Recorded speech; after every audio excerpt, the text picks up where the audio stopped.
Hello, BookTube. I've got a tag for you today. It's Thursday, not Tuesday, but I missed Tag Tuesday. I missed everything on Tuesday, so I feel like I owe you a tag. And fortunately, there's an original tag that I was tagged in by its creator, RobertG, reader of books.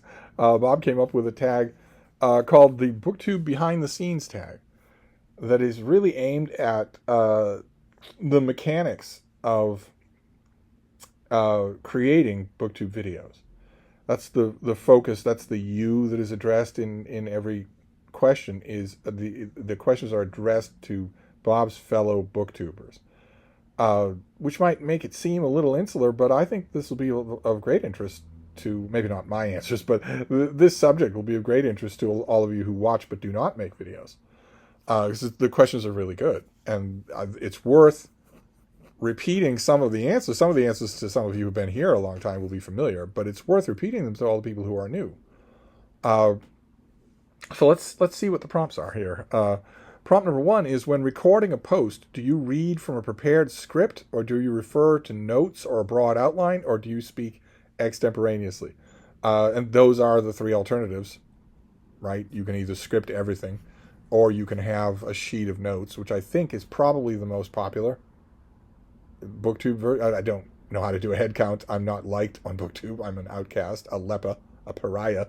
So I certainly can't do a head count, but I'd be willing to bet that if people are doing something that has content, actual factual content, rather than just reacting to mail or something like that, they probably do bullet point a list of things they don't want to forget. I'd be willing to bet that's the most common way. And then there's what I do, which is all extemporaneous. It's just a matter of preference, that's all. And that's the answer. That's my answer to the question, is that I do all my videos extemporaneously. There's no script at all. Prompt number 2 is, do you edit before you post, deleting hems and haws, misspeaks, mispronunciations, and other common speaking foibles? Do you remove things that you didn't mean to say, or off-topic thoughts or comments that you think might be misunderstood? I don't do any editing of any kind. If on very rare instances I make a video and my own unscripted reactions simply get away from me, where I start foaming at the mouth and my eyes start going back up in my head, and I look at the clock and it's been 40 minutes of me ranting on one particular point, I generally won't upload that video. It doesn't happen all that often. And universally, since I use you all as sounding boards, I consider this more a conversation with friends than I do a channel. And since I use you all as sounding boards, I invariably mention and complain when I have done that. And invariably when I do that, 100% of the respondents say, please upload it. We want to hear it. So, but otherwise, I don't edit anything or censor anything like that. My viewers tend to like my rants off topic. So, prompt number 3 is, have you ever edited a post after posting? Have you ever deleted an entire post? I don't know how to edit a video after posting. I have deleted one and only one video the entire time that I made this channel. And that was because the person involved with that video specifically asked me to delete it, or I wouldn't have. Prompt number 4 is, are there certain topics you avoid, things you regard as too personal or too controversial? There's only one topic that I have ever consciously avoided on this channel.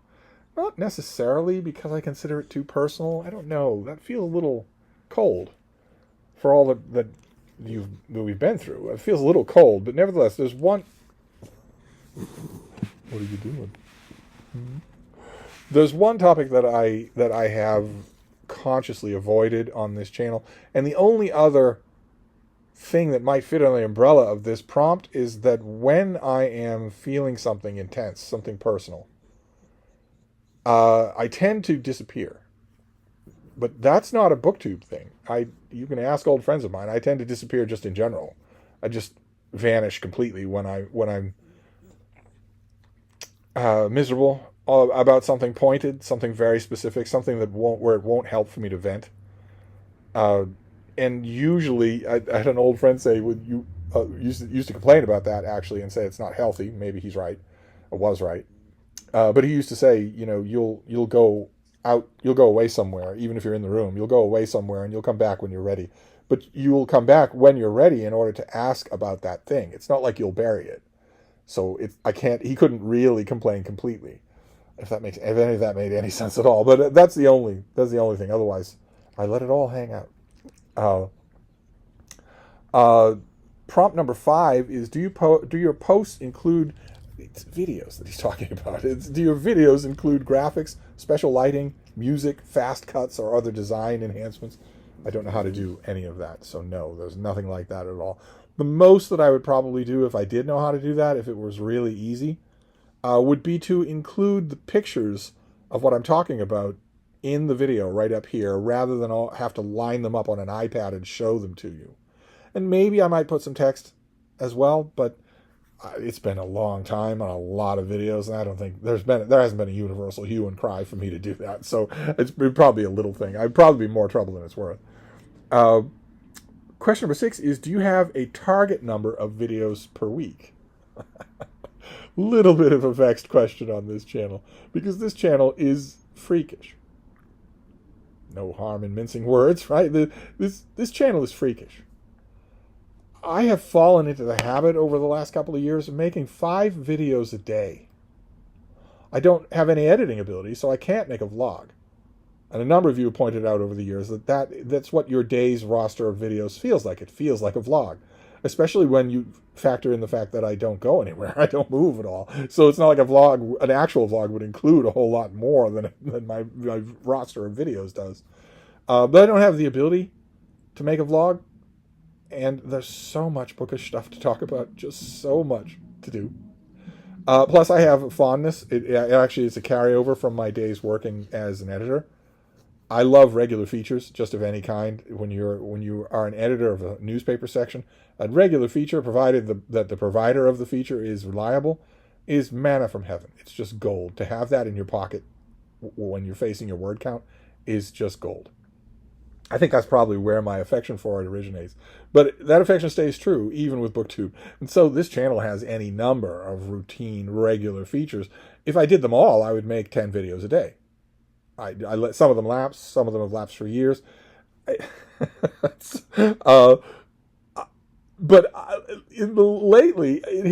I have fallen into the routine of making about 5 videos a day. That's absurd. That's absolutely absurd. That's as many videos as most booktubers make in a month. Every day. 5 videos. When I don't make 5 videos, when I make, say, 3 videos in a day, in one day, each one of them 30 minutes long, if I make 3 videos in a day, I invariably get emails from people saying, is everything all right? Can you imagine? So no, I don't have a target. I don't have a target at all. But if I did have a target, how cartoonishly freakish would it be that my target for a week is 20 videos? There's no other booktuber who does that. And yet, there's a part of me that wonders why. There's so much bookish stuff to talk about. I get books in the mail. I get books in the used bookstores. There are bookish controversies. There are all sorts of millions and millions of backstock titles to talk about.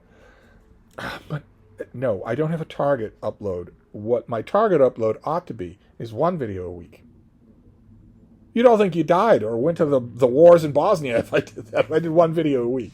But anyway. Question number 7. Are there certain themed videos you contribute to regularly, such as Poetry Thursday or What Are You Reading Wednesday? I do, as often as I can. Yeah. I do Friday Reads whenever I can remember to do it. I do a kind of, Last Week in BookTube is a themed thing. Getting back to my love of regular recurring features. Last Week in BookTube is something I want to do every week. It usually gets away from me. It certainly did this week. I wouldn't have much to show for it. I wasn't watching videos much this week.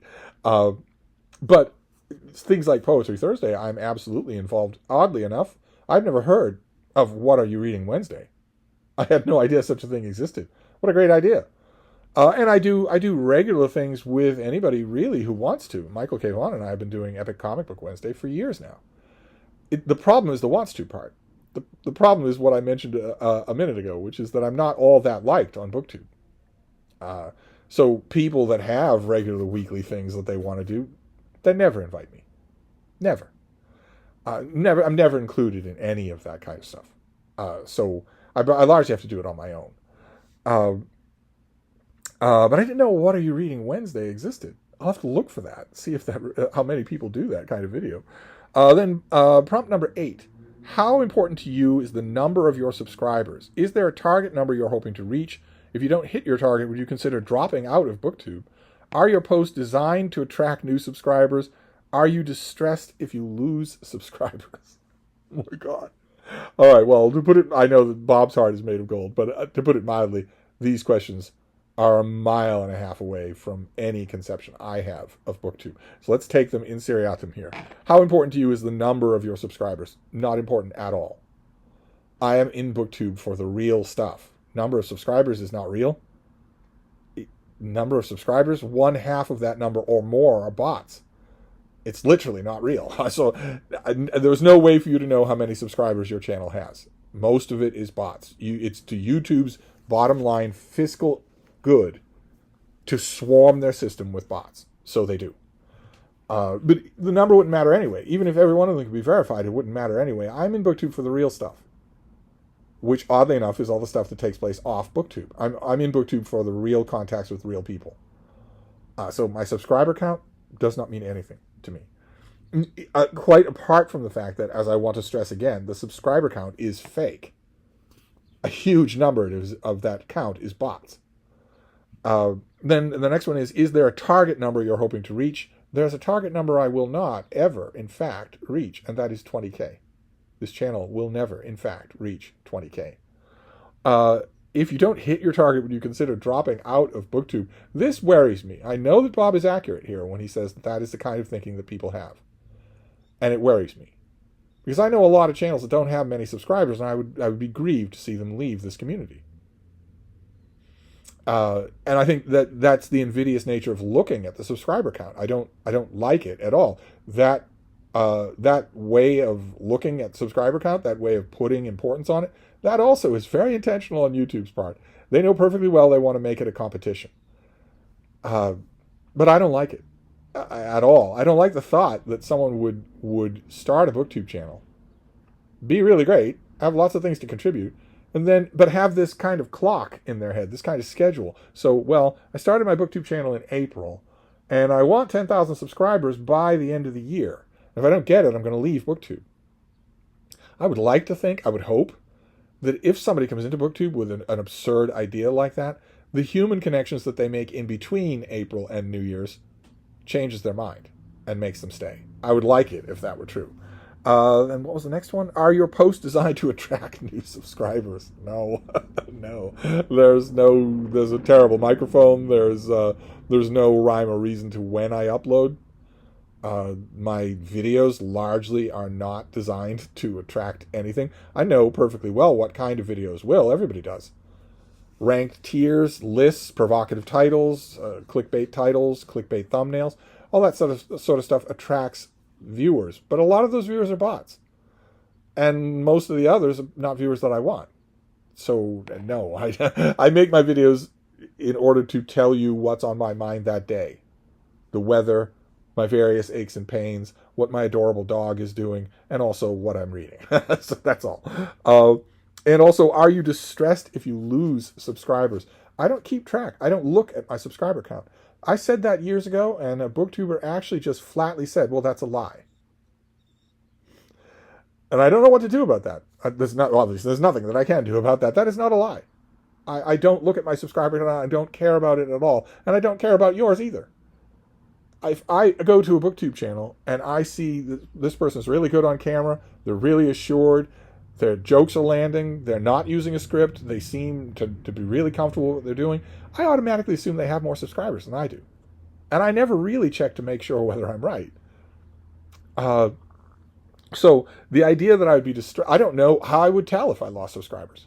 So I guess if the number went way down, I would probably know. But the number of my subscribers should be around 500 people. So, no. Most of my answers to these questions are just that they don't apply to me at all. I have evolved past the point where I will scorn the people for whom these questions do apply. Once upon a time, I did. I guess I shouldn't do that. I guess there are people who will come onto BookTube and look at these kinds of metrics and say they are important, and they will determine what I make, when I make it, and how long I'll keep making it before I just quit and move on somewhere else to make a killing. I suppose there are people like that, and I guess I shouldn't scorn them. But it's definitely not me. Definitely doesn't apply to me. Then question number 9 is, do you always respond when tagged? I only just recently learned that I could look for mentions, that I could actually find out when someone is mentioning me. And I never remember to do it because I haven't been doing it for 50 years. Sound like you're in a hurry. Yeah, you're running your siren on an empty street in an empty neighborhood. You must be in a hurry. Only one jelly donut left, I guess. Anyway. The normal way that I learn that I have been tagged is when I watch the channel of someone that I like, see that they've done a tag, and then notice that they've tagged me, which is what happened in this case. But I don't get tagged all that often either, because I smell.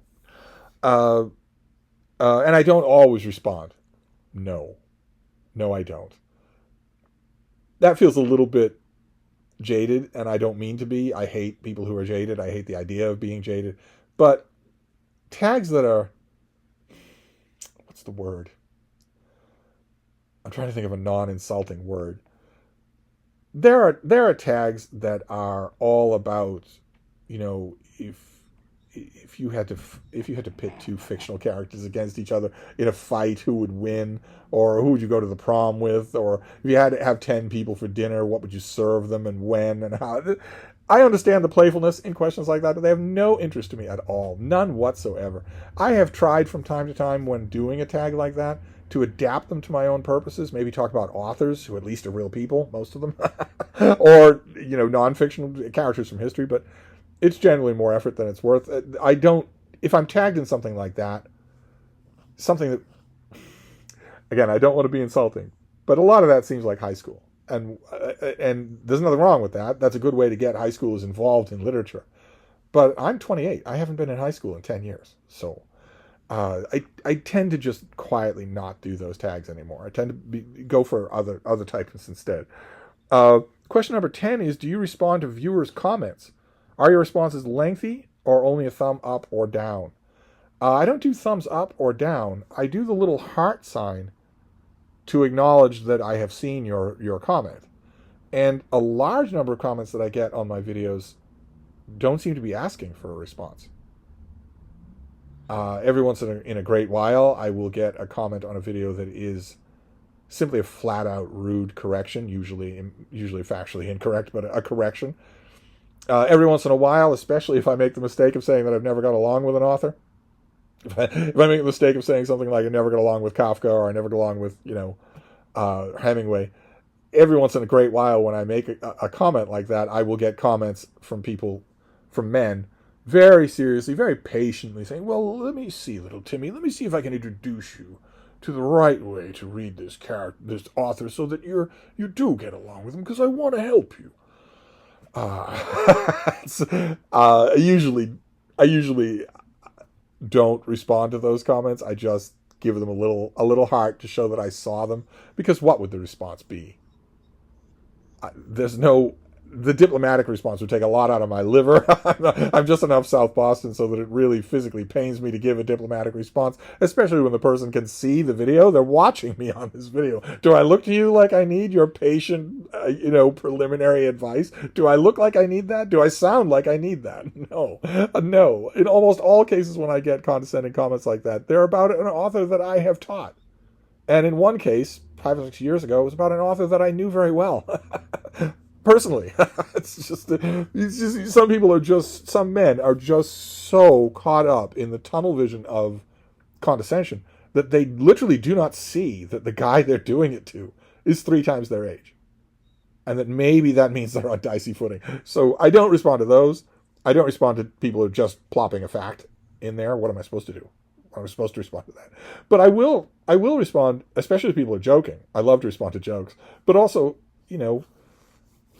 clarifications here and there. If I make a video and someone leaves a comment, no one person in mind you, and says this was totally obscure until the very last minute, and then you made yourself clear. Well, I'm going to leave a comment there. I'm going to leave a response to that saying, no, you're wrong. There's nothing unclear about this video. But I try to be in the comments field quite a bit. It's just, the amazing thing is, to me, is how many of the comments don't require a response of any kind, don't even seem to be expecting one. And then question number 11 is, have you ever blocked anyone from viewing or commenting on your posts? I have. A couple of times I have. Yeah. In primordial days, when I just started this channel, I hated the idea of it. And an experienced booktuber said, no, take it from me. Your mantra should be block and move on.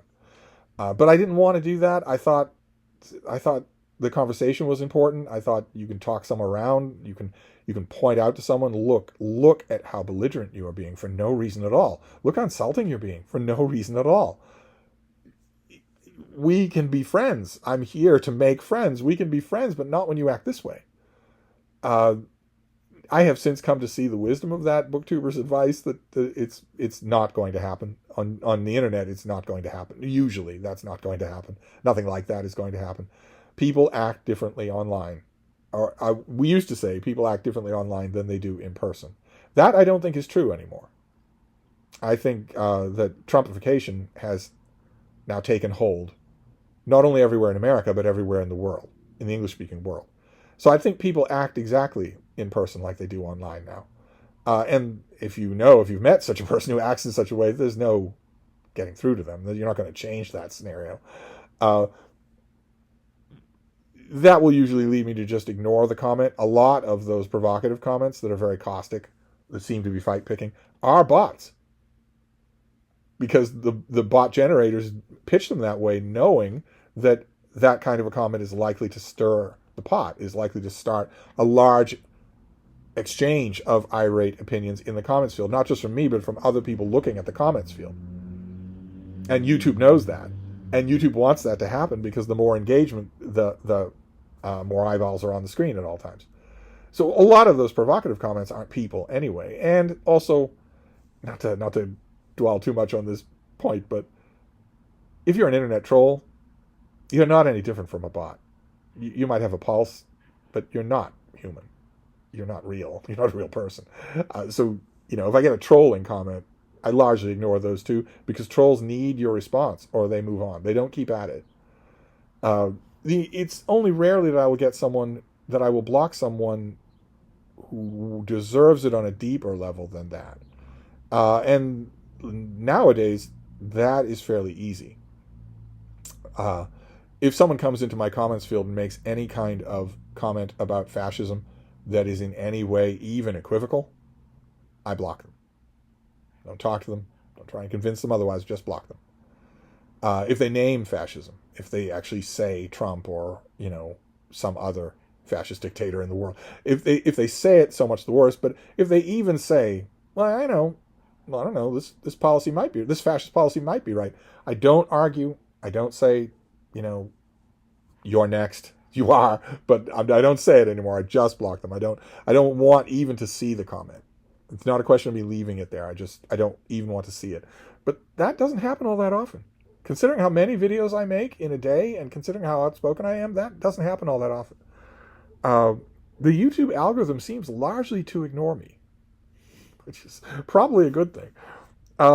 And then question number 12 is to tag some BookTube friends. And here I have said already that I am an outcast. I am a leper. I am a pariah on BookTube. But nevertheless, I do have BookTube friends. And if you weren't tagged by Bob, consider yourself tagged by me. If you make BookTube videos, I want to hear these answers. Definitely, I want to hear these answers. So that's a tag for your Thursday. I will wrap this up, but I'll be back. Thank you, BookTube.